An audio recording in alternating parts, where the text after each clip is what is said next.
It doesn't have to take all day to make great Italian meals. Hi, my name is Megan Sheehan, guest chef from Porta Mangiare Foods.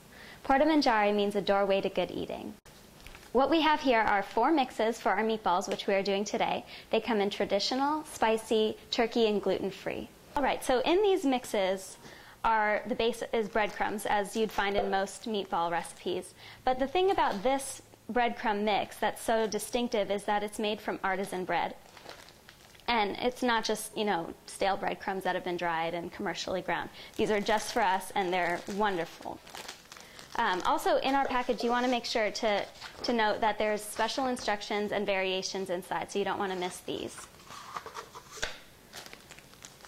Put a card in.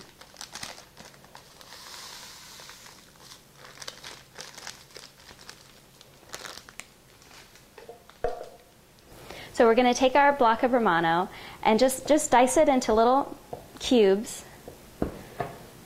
I'm just going to be doing a little bit right now, and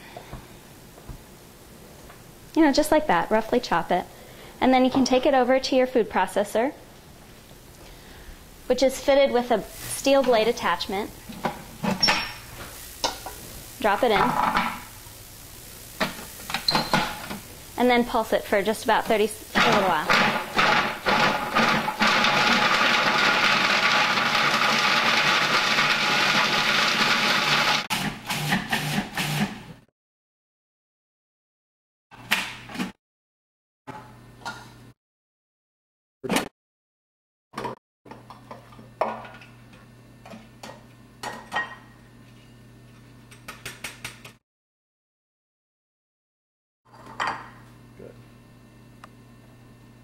All right, so let's preheat the oven, 350 degrees.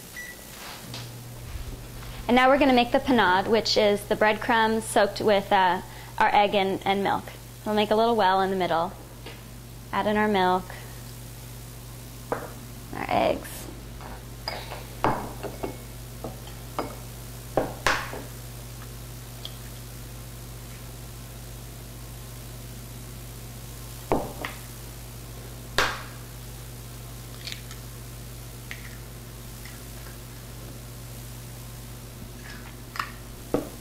And just mix it a little bit with the fork to get it all incorporated.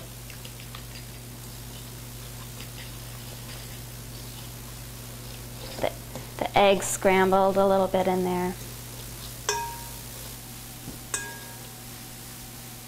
All right, so now that that's incorporated, we're going to let that soak.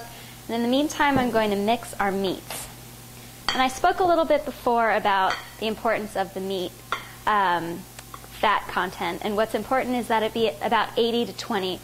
What we have here today is 2/3 ground beef and 1/3 ground pork, so I'm just going to mix that in right now. You don't want to overwork the meat, just get it incorporated, sort of use a squeezing process in your hands.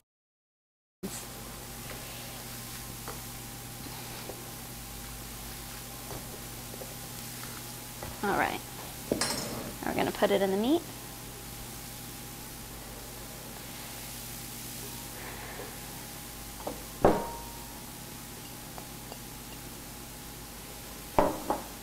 We're going to take a larger fork and just press it in there. But before we do that, we want to add the cheese. This is 1 1/3 cups of cheese, our Romano cheese that we talked about and grated earlier. Sprinkle that on top. It's about 6 ounces of cheese in there. It really makes a difference. You don't want to chintz on the cheese. It's just one of the best parts of the meatball. It adds a nice lingering flavor at the end.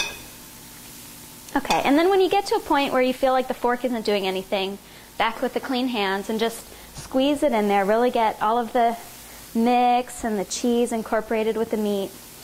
You don't want to overwork it. About 30 seconds to a minute should do it. Just get it all nice in there. Okay, so that should do it. Now the meatballs, we want them to be about golf ball sized. So just take them in your hand and squeeze them together and form a little ball like that. Roll them.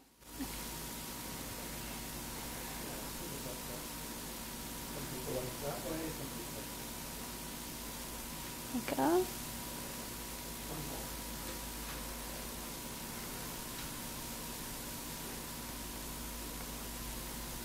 There we go.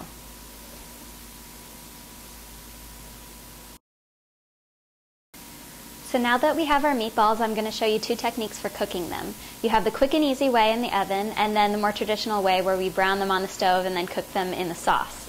So for the oven, we have a baking sheet right here that we've lined with parchment paper. It's not necessary to line it with parchment paper, but you can use cooking oil to spray on. But we found that it's a lot easier with the cleanup. You just crumple it up and throw it away. All right, so we'll put these on. You want to leave a little bit of room in between to let the heat circulate, but they're not going to spread much, so not like cookies. And you should get about 15 from the mix, 15 meatballs. And into the oven for 20 minutes at 350 degrees.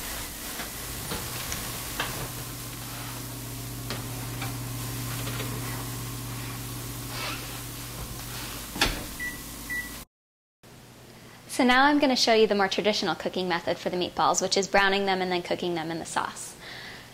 So we'll start by heating up the sauce. You can use any good jarred sauce. Warm them up in the pot.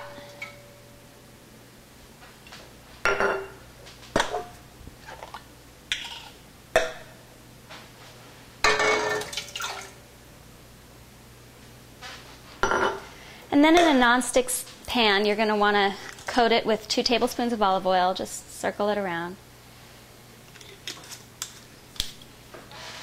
Let that heat up a bit.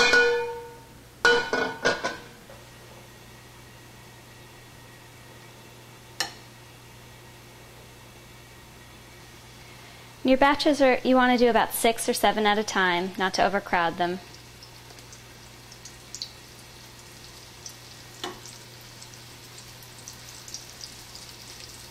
Them sizzle like that for a little while. And they're going to be in there for about 10 minutes, but for the first batch, because they stick, for the first side I mean, you're not going to want to turn them for about 4 to 5 minutes to avoid ripping them apart or sticking too badly. So just let those sit for a little while. And once all the sides have been browned, you're just going to plop them in the sauce that's been heating over here and let them continue to cook. On the stove, we're just browning them. We're not cooking them all the way through. They'll continue to cook once in the heated sauce.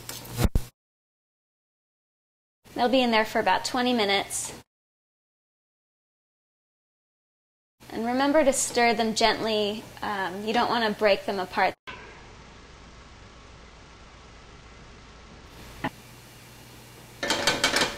And then start your next batch of meatballs.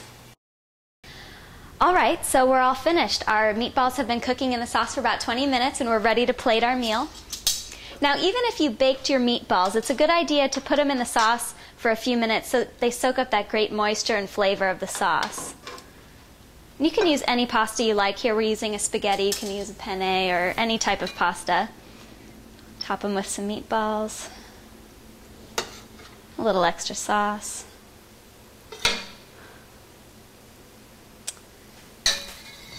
And then take the extra grated Romano cheese, put that right on top.